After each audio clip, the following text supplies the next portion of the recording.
오늘도 예배의 자리에 나오신 여러분들에게 하나님의 특별한 사랑이 함께 하시기를 간절히 소원합니다. 우리 앞뒤 좌우에 계신 분들과 인사를 나눕시다. 참 잘 오셨습니다. 함께하니 힘이 납니다. 우리 한 번 더 인사할까요? 당신은 하나님의 걸작품입니다.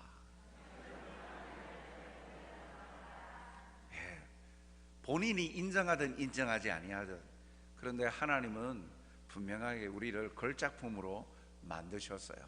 신묘하고 오묘하고 측량할 수 없을 정도로 신묘막측한 존재로 우리를 창조하셨다, 지으셨다 라고 분명하게 시편을 통하여서 말씀하십니다. 창조하시고 보시기에 심히 좋았더라 라고 말씀하셨습니다. 그렇게 귀하고 좋은 존재이고 사랑받기에 하나님이 지금도 함께 하십니다. 오늘도 예배드리는 여러분들의 가슴 속에 주님의 동행하심을 풍성히 확인하고 누리셔서 오늘도 하늘로부터 임하는 위로가 함께 하시길 주님의 이름으로 축복합니다.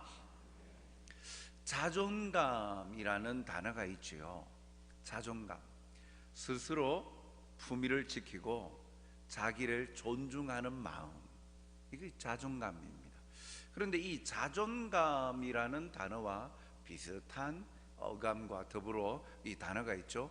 자존심이라는 단어가 있습니다. 자존심이라는 단어는 엄연히 참 이 자존감과 차이가 있습니다. 자존심은 상대방의 평가, 상대방과의 관계를 통하여서 자기의 만족을 꾀하는 마음이 자존심이에요. 그에 비해서 자존감은 어떤 상황에도 스스로에 대한 존중 그리고 그 사랑이 굳건하게 지켜지는 마음이 자존감이에요. 물론 이 자존심은 다른 사람의 시선에 영향을 받습니다. 그러나 자존감은 자기 스스로를 제대로 사랑할 줄 알고 귀하게 여기는 마음이에요. 그런데 자존심이 많이 상하다 보면, 즉 다른 사람들의 외적인 다른 사람과의 관계 속에서 계속되어지는 공격, 핍박, 안 좋은 부정적인 평가, 이런 것들을 지속적으로 받게 되어지면 자존심이 상하죠. 그 자존심이 상하다 보면 때때로 자존감도 떨어지기도 합니다. 그러나 자존심이 상한다고 100% 자존감이 떨어지는 것은 아니에요.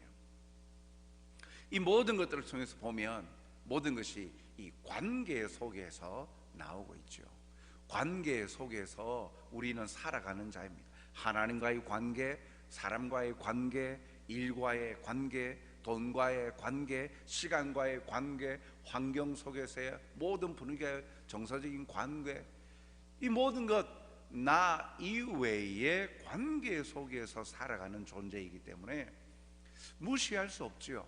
그런데 자존감이 떨어지는 그 이유들을 우리가 함께 좀 살펴볼 필요가 있는 게, 요즘처럼 이렇게 이제는 회복의 자리를 소망하면서 나아갑니다만, 이 거리두기와 이 2년이 넘는 2년 몇 개월 동안에 이 지속되어졌던 이 코로나19 방역 체계 가운데 사회적인 거리두기, 그로 인하여서 자존감이 많이 떨어지고 상실되어져 가는 시대를 우리가 살아가고 있다는 거죠.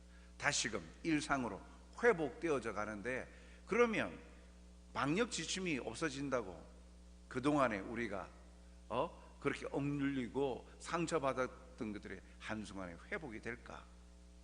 자연스럽게 회복이 되는 것은 아니죠.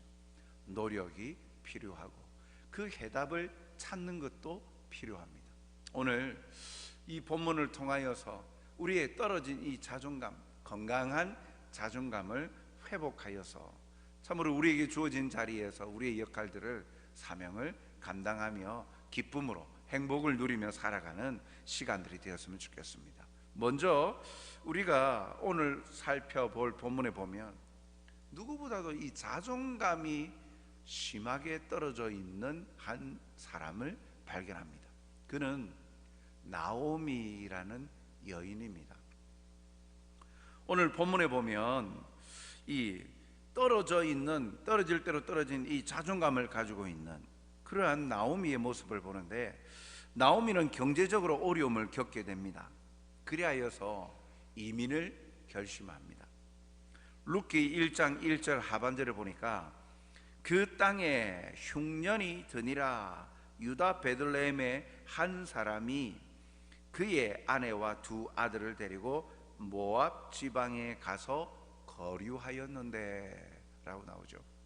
한 가정이 소개되는데 오늘 우리가 주목해 볼 사람은 나오미예요. 나오미는 한 가정의 어머니이자 아내입니다. 그런데 이들이 지금 현재 유다 베들레헴에 살고 있었는데 이방 땅 모압으로 이민을 갑니다. 단순한 이사가 아니죠. 이민을 가는 거예요. 이 외국으로 이민을 갑니다. 그런데 그 이민을 가는 이유가 조금 전에 읽었던 것처럼 그 땅에 살고 있는 유다 베들레헴 땅에 흉년이 들었다. 흉년이 들어서 먹고 살기가 힘들어졌다는 이야기겠죠.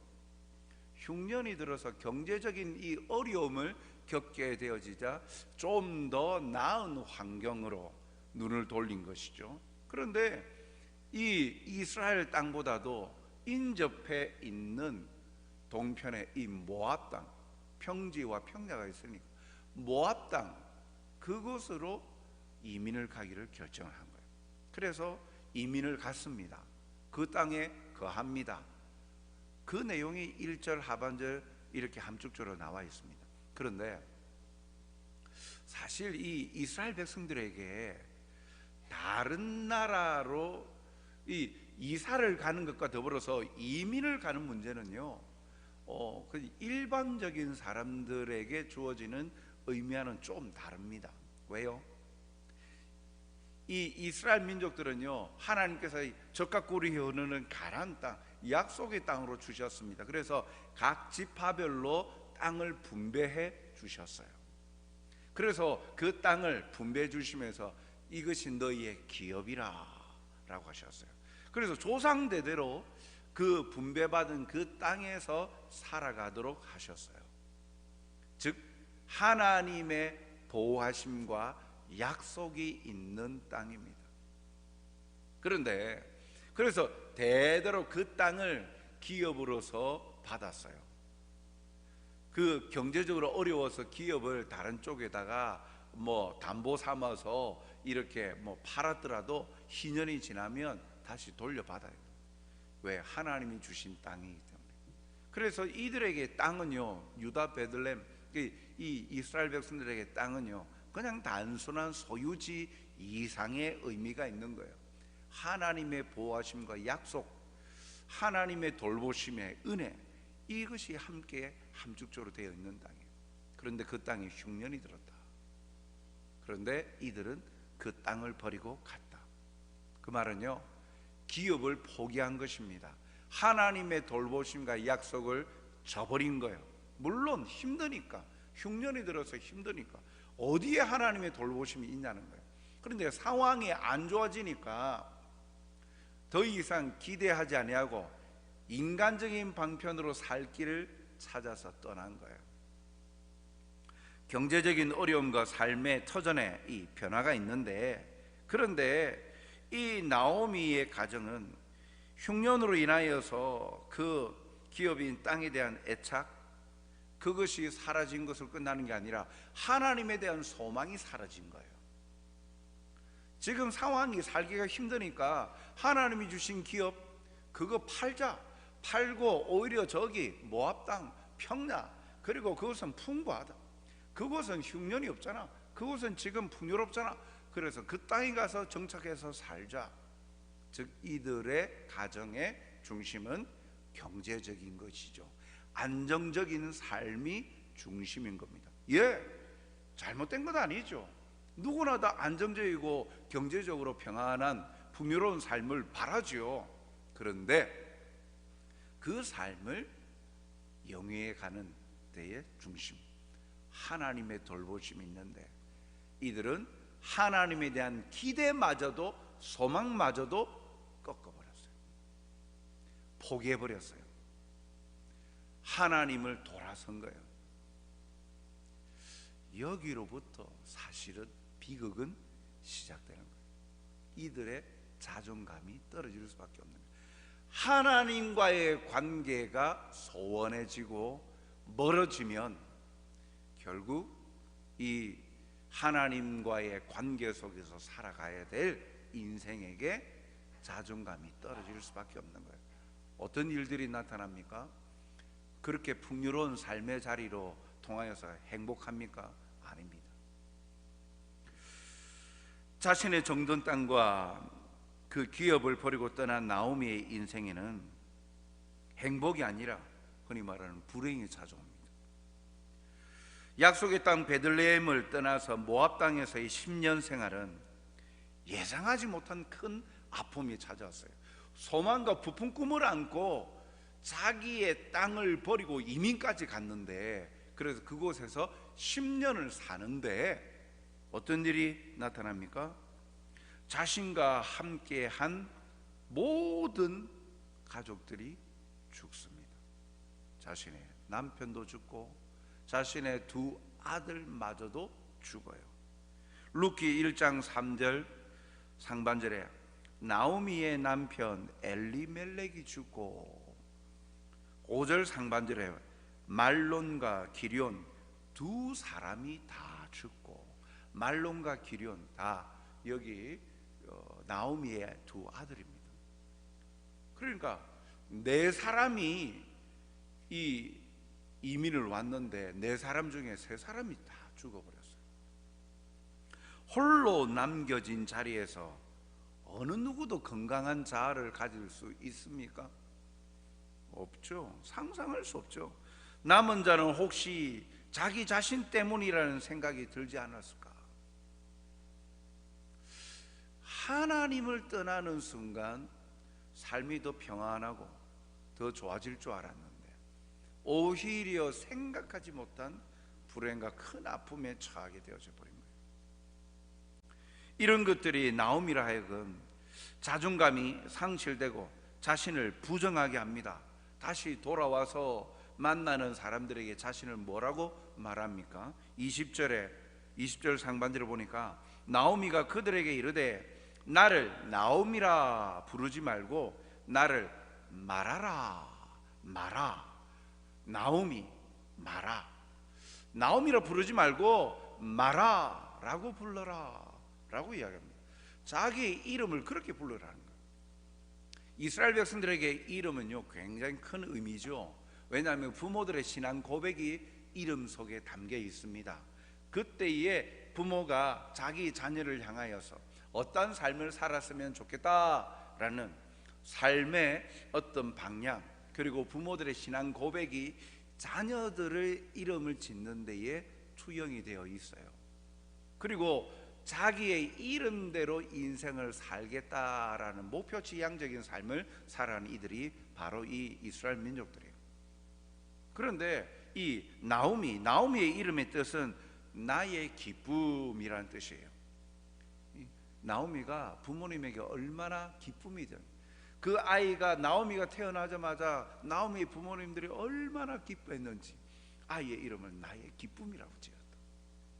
그래서 자기는 기쁨의 삶을 살아가는 자로서 그런 꿈을 꾸며 살았던 그였어요. 그런데 다시 돌아와서 저기가 나오미가 아니냐 하니까 그 말이 듣기 싫은 거예요. 그러면서 하는 말이 나를 나오미라 하지 말고 마라라 해라. 마라, 쓰라림, 고통이라는 뜻이에요.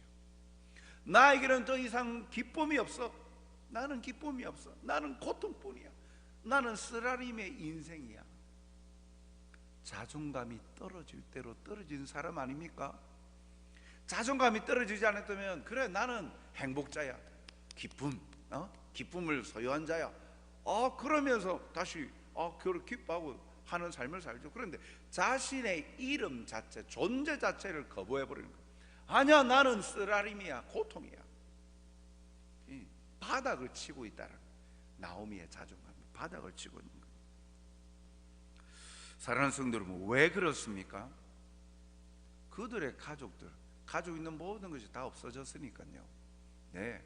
그런데 가장 핵심되어진 건 그가 이러한 상황, 그런 형편에 처할 수밖에 없었던 것은 하나님과 멀어졌기 때문이죠. 하나님을 떠났기 때문입니다. 하나님의 기대와 소망을 그들은 꺾고 오히려 경제적인 부유함과 풍요로움을 쫓아간 이들이기 때문이죠. 흉년이 들어도 하나님이 함께 하시면 돌봄이 있고 회복하여 주실 하나님의 소망, 하나님을 향한 소망을 갖고 살아야 되는 백성들이 바로 이스라엘 백성들인데, 그런데 이들은 그것도 형편이 힘들고 어려우니까 그냥 끝이다 생각하고 더 나은 환경으로 간 거예요. 다시금 새롭게 시작하려고요. 나중에 그의 말을 통해서 보면 풍성하게 나갔다, 풍족하게 나갔다는 거 보니까 땅 팔고 그래도 정착할 기금 돈을 마련해 가지고 모압으로 갔다는 이야기예요. 빈털터리가 돼 가지고 간 것이 아니라 그래도 어느 정도 소유를 가지고 갔다는 거예요. 안 좋은 일들이 여러 가지로 겹치고 반복이 되면 어느 누구도 소망을 가질 수 있겠습니까? 괴로울 수밖에 없죠. 특히나 가장 가까운 가족들의 죽음은 인생을 무의미하게 만들고 큰 박탈감, 더불어서 인생을 살 가치가 있을까 여겨질 정도일 것입니다. 이럴 때 자기의 존재에 대한 큰 고민과 갈등이 생기죠. 모든 것의 의미가 사라져 버립니다. 오늘 혹시 이 자리에 앉아 계시는 여러분들 속에 여러 가지로 힘들고 어려워서 이런 박탈감과 또 무의미함과 내 존재가 무가치하다, 나는 비천한 자다, 나만큼 불행한 자가 어디 있나, 자존감이 떨어질 대로 떨어진 분들이 혹시 계십니까? 이러한 상태로 인생을 마무리한다면 참으로 무의미하고 불행한 인생이 되지 않습니까? 그런데 오늘 이 나오미의 모습을 통해서 하나님께서 회복시켜 가시는 모습을 발견하게 됩니다. 나오미에게 변화가 찾아옵니다. 떨어질 대로 떨어진 그의 자존감이 회복되어질 뿐만 아니라 그 가정이 일어서는 역사가 나타나요. 모압 땅에서 10년간 살아오던 나오미에게 변화가 생깁니다. 삶의 주거지를 모압 땅에서 다시 유다 땅으로 이주해 갑니다. 무엇 때문에 나오미는 이주를 생각하게 됩니까? 그 삶의 변화의 첫 번째는 무엇이었습니까? 6절 상반절에 보니까 그 여인이 모압 지방에서 여호와께서 자기 백성을 돌보시사 그들에게 양식을 주셨다 함을 듣고, 양식을 주셨다 함을 듣고, 즉 흉년이었던 이 유다 베들레헴 땅이 풍년이 됐다는 거예요. 먹을 것이 넘쳐났다는 이야기를 모압 땅에서 들었다는 거예요. 무엇보다도 그를 들었다라는 앞서 하는 말씀이 뭐예요? 다시 6절 상반절의 말씀을 보면 모압 지방에서 여호와께서 자기 백성을 돌보시소. 포기하지 아니하시고 하나님은 자기의 백성을 돌보신다라는 것을 들은 거예요. 그 돌보심의 구체적인 내용이 흉년을 들었던 땅에 풍년을 주셔서 풍요로움을 베풀어 주셨다라는 소식을 들은 거예요. 하나님의 돌보심을 들음으로 그 삶에 변화가 나타난 거예요. 하나님이 행하신 일을 들은 거예요. 듣는다는 건 참 중요합니다. 그는 하나님이 하신 일을 들었어요. 하나님께서 자기 백성들에게 풍년을 주셨다는 소식을 들었어요. 하나님의 행하신 일을 듣는 것이 낮아진 자존감을 회복하는 출발점이 되는 거예요. 즉 하나님과의 관계가 떨어짐으로 말미암아 오히려 그 모든 삶의 문제가 시작되어졌는데, 그걸 깨닫지 못하고 있던 그에게, 소망을 갖지 못하고 있던 그에게 하나님은 여전히 살아서 함께 하시고 떠나지 아니하시고 끝까지 책임지시고 돌보신다라는 하나님의 신실하심, 그리고 실제적인 하나님의 행하심 소식, 그것을 들음으로 말미암아 자존감이 떨어질 대로 떨어져 있는 이 인생에 소망이 생기죠. 희망이 생기기 시작합니다. 그렇지, 하나님은 포기하지 않으셨구나, 하나님은 함께 하시는구나. 그래서 모든 것이 다, 가까운 가족들이 다 사라진 그 박탈감과 괴로움 속에 있던 그에게 다시금 소망과 희망을 갖기 시작합니다. 내가 있을 곳이 이곳이 아니구나. 뭐 돈에 미쳐서 경제적인 풍요로움 들어서 메뚜기처럼 저기 풍요로우니까 여기 갔다가 이제 저쪽에 다시 풍요롭다는 게 여기로 옮겨오고, 단순히 그런 관점이 아니라 그의 속에 하나님의 행하신 일 들었다. 하나님의 하신 일, 하나님의 말씀을 듣고 보는 것, 굉장히 우리의 인생에 있어서도 자존감을 건강하게 유지하고 지켜 나가는데도 얼마나 필요한지 이 나오미를 통해서 바라보게 합니다. 그래서 그는요 결단합니다. 돌아옵니다. 돌아오려고, 즉 회개의 행동을 하죠. 6절 하반절에 이에 일어나 모압 지방에서 돌아오려 하여 라고 말합니다. 이 룻기를 보면 돌아오다, 원래 자리로 돌아오다, 이 돌아오다라는 단어가 굉장히 그 주제 단어로 말씀하고 있어요.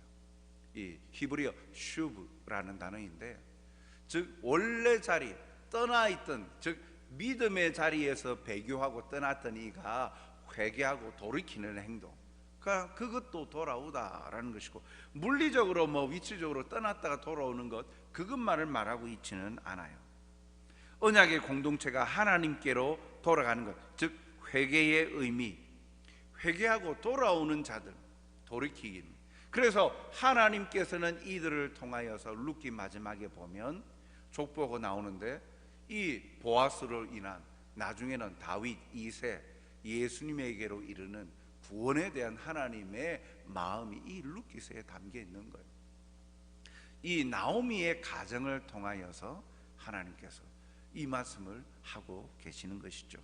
지금까지 하나님께는 멀어졌던 그 삶을 청산하고 하나님과 교제의 자리로 나아갈 것을 다짐하고 행동에 옮깁니다. 결심만 하고 끝마치는 것이 아니라 행동으로 결행합니다. 7절 상반절에 보니까 있던 곳에서 나왔다, 있던 곳에서 나오고, 즉 모압 땅, 하나님과 상관없이 하나님이 주신 약속의 땅을 포기하고 소망을 접고 갔던 그가 다시금 결단하고 있던 이 모압 땅을 떠나서 다시 이 약속의 땅으로 돌아오는 것, 회개의 행동이죠. 참된 회개는 자신의 잘못이나 죄를 하나님 앞에 버리고 신령한 하나님의 은혜, 그리고 선물로 자신을 채우는 것, 행동이 따릅니다. 자존감의 회복이 정서적인 측면이 아니라 이 말씀을 통해서 보면 영적으로도 연관이 있는 것을 볼 수가 있죠. 관계와 함께 되어져 있는 거예요. 그냥 정신적으로 나약해져서 자존감이 떨어져서 사회심리학적으로 그렇게 말하는 것으로 치부해 버릴 것이 아니라, 이 모든 것의 관계 속에, 이 연관 관계에서, 바로 하나님 관계에서 영이 소멸되어지고 하나님과의 영적인 관계가 떨어져 버릴 때 그 자존감이 떨어져 버린다는 거예요. 하나님의 백성들은 그렇다라는 거예요. 그래서 영원한 기쁨을, 소망을 다른 곳에다가 두려고 하는 것이죠. 그런데 회개하고 돌이키고 돌아올 때 하나님은 이 가정을 통하여 예비하신 것들이 있지요. 또한 한 가지는 바로 이 관점의 변화입니다. 8절 끝에 나오는 이 나오미는 이제야 하나님을 바라보는 시각으로 바뀌죠. 그가 이 자기의 자부들에게 말하는 말입니다. 여호와께서 너희를 선대하시기를 원한다. 상투적인 축복의 말이다 라고 치부해 버릴 수도 있지만, 이제 이 나오미의 입술 속에서 하나님께서 복을 주시길 바라는 그런 마음이 담겨 있는 거예요. 즉, 이 말 속에는요, 복 주실 분은 오직 하나님뿐이다 라는 거예요. 나오미의 회심을 나타내 줍니다. 21절 상반절에 보니까 내가 풍족하게 나갔더니 여호와께서 내게 비어 돌아오게 하셨느니라. 여호와께서 나를 징벌하셨고 전능자가 나를 괴롭게 하셨거늘. 풍족하게 나갔는데 돌아올 때는요, 비어서 돌아왔다. 그 걸음을 하나님께서 징벌하셨다라는 말입니다. 즉, 삶의 주관자가 자신이 아닌 거예요. 자신의 계획대로 인생이 이루어지는 게 아니라 하나님이심을, 주권자가 누구이신가? 하나님이심을 말씀하고 있는 것이죠. 자신의 의지만으로 어떤 것도 긍정적인 결과를 가져올 수 없음을 깨닫게 되어진 거예요. 이 모든 걸음들이 곧 하나님의 손안에 있었다. 하나님이 인생의 역사의 주권자이셨다라는 것을 말하는 거예요. 오직 전능자이신 하나님을 신뢰함이 필요함을 그는 알게 된 것이죠. 하나님이 없는 삶은 기쁨이 아니라 쓰라림이고 고통이었다라는 것입니다.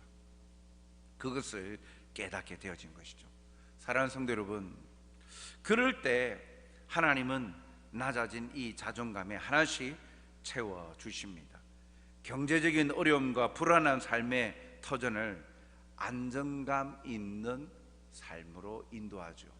22절 본문에 이전에 읽었던 본문의 내용을 보니까 그들이 돌아온 때가 언제라고요? 추수할 때, 보리 추수 시작할 때 왔다. 풍요로울 때, 이제 열매를 거두어 드릴 때, 고아와 과부들이 살아갈 수 있는 그 이삭을 주음으로 말미암아 그들의 소유가 없어도, 지금 당장 보십시오. 베들레헴 땅에 살 집이 있습니까? 기업이 있습니까? 다 팔고 나왔기 때문에 당장 없잖아요. 그러나 그 돌아온 베들레헴 사회가, 베들레헴 동네가 풍요로울 때, 누구에게나 이 풍요로움을 베풀어 줄 수 있는 그 때에 하나님께서 그 발걸음을 인도하셨고, 나중에 보면 이 가정에 보아스라는 유력한 자를 만나서 이 가문을 이어가게 하시는 역사가 나옵니다. 즉, 돌아올 때 말씀을 듣고 풍족하게 하나님을 떠날 때 그들에게 주어진 것은 고통뿐이고 쓰라림뿐이고 아픔뿐이었다는 거죠. 그리고 낮아질 대로 자존감은 낮아지는, 존재에 대해서 포기하고 싶은 마음이 들죠. 그러나 주의 품으로 돌아올 때 하나님과의 관계가 다시 건강하게 시작되어져 갈 때 하나님께서 경제적인 것뿐만 아니라 모든 환경을 돌보시고 인도해 주시고 그의 자존감도 높여 주시고 나중에는 기뻐하며 하나님의 행하심을 함께 나누는 모습을 발견하게 됩니다. 그렇습니다. 무너진 자존감으로 인생의 무가치함이나 의미를 상실해 버린 자들이 회복될 수 있는 길은요, 그냥 정신적인 교양과 또 앉아서 뭐 돌을 닦거나 명상한다고 그렇게 되어지는 것이 아닙니다. 오직 주님밖에 없습니다. 주님의 음성을 듣고 하신 일을 또한 말씀을 통해서 들으며 그 자리를 주님의 기쁨과 만남의 자리로 옮길 때 하나님은 풍성함으로 채워주시고 안식을 주심으로 하나님께서 건강한 자존감을 갖게 하시죠. 하나님과의 관계가 건강할 때 건강한 자존감 가질 수 있어요. 왜요? 우리가 인사를 할 때도 그래서 그렇게 인사하는 것 아닙니까? 그냥 서로 좋은 말 해주라는 게 아니라 하나님 위해서 걸작품이다. 말씀을 볼까요? 이사야 43장 1절 말씀을 보면 야곱아, 야곱만을 말하는 것이 아닙니다. 이스라엘, 영적 이스라엘 된 하나님의 자녀된 모든 그리스도를 향하여 하신 말씀이기도 한 거예요. 야곱아, 너를 창조하신 여호와께서 지금 말씀하시느니라. 이스라엘아, 너를 지으신 이가 말씀하시느니라. 너는 두려워하지 말라. 내가 너를 구속하였고 구원하여 내셨고 내가 너를 지명하여 불렀나니 너는 내 것이라. 와, 한마디로 넌 내가 찜했어. 넌 내 거야. 그 말입니다. 누구도 너를 해하거나 누구도 너를 데려갈 수 없어. 너는 내 소유야. 나의 소유야. 너는 내 것이라. 내가 너를 지명하여 불렀다. 어떻게 하다가 그냥 흔히 말하는 그 빈틈에 그냥 묻어서 이렇게 들어오게 된 것이 아니라 너 누구냐? 하나님이 그렇게 물으시는 게 아니라 하나님은 그 한 사람 한 사람 이미 아시고 지명하셔서 부르셨다. 누가요? 하나님께서. 누구를요? 나를요. 그리스도인 된 우리를요. 참으로 그리스도인은 하나님과의 관계 속에 있을 때 건강한 자존감과 더불어서 참 소유, 참 행복과 참 하나님의 은혜와 기쁨을 누릴 수밖에 없는 거예요. 사랑하는 성도 여러분, 오늘도 하나님은 우리에게 말씀하십니다. 넌 내 소유야. 난 너를 떠나지 않아. 내가 너를 지명해서 내가 먼저 찾아왔고 내가 너를 먼저 내 품에 품었단다. 나는 절대 너를 포기하지 않아. 나와 함께하자. 나의 즐거움에 함께 참여해라. 오늘도 여러 가지 삶의 환경들 때문에, 관계들 때문에 주어진 이런 여러 가지 그 일들 때문에 떨어질 대로 떨어진 자존감, 그리고 괴로움과 아픔을 소유하고 살아가십니까? 이것과는 전혀 상관이 없어요 말할지 모르나 성경은 분명하게 말씀합니다. 아버지 하나님과의 관계가 건강해질 때 우리의 삶에 기쁨과 행복도 함께 비례해서 상승하며 또한 건강한 자존감을 가진 복된 존재임을 우리에게 말씀하십니다. 이 힘든 시기, 이제 새로운 소망, 막연한 기대일 수 있죠. 좀 더 이제는 규제가 풀리니까 낫겠지, 자연스럽게 나아집니까? 아닙니다. 또 노력을 해야 되죠. 그러나 분명한 사실은 지금도 하나님이, 아버지 되신 하나님이 함께 하신다라는 사실입니다. 하나님과의 관계가 친밀할 때 결국 복된 자로서의 은혜를 누릴 수 있죠. 오늘도 건강한 자존감을 바탕으로 기뻐하고 승리하는 여러분들이 다 되시길 주님의 이름으로 축복합니다. 아버지 하나님, 오늘도 각자 다양한 모습과 환경 속에서 살다가 주님의 은혜를 사모하며 한 마음으로 나와 예배드립니다. 예배하는 모든 심령들, 주님 오늘 약속의 말씀처럼 하나님과의 관계가 멀어져 있음으로 당하였던 우리의 고통은 아닌지, 하나님과 함께하면서도 하나님의 신실하심을 의심하고 다른 것을 의존하고 기대었기 때문에 자존감이 떨어지고 자존심도 상하고 여러 가지로 힘들고 아픔의 시간들을 보내고 있는 건 아닌지 우리의 모습을 보게 하여 주옵소서. 변함없이 아버지 하나님은 우리와 함께 하시고 너는 내 것이라, 내가 너를 절대 포기하지 아니하노라, 나와 영원히 함께 하자 약속하신 주의 신실하신 약속의 말씀을 우리가 붙들고 오늘도 주님을 의지하며 소망하며 힘을 얻어 살아가는 하나님의 백성들이 되게 도와 주시옵소서.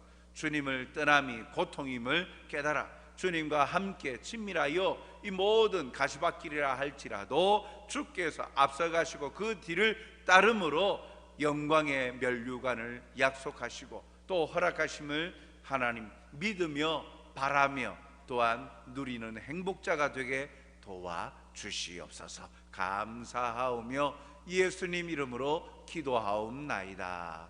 아멘.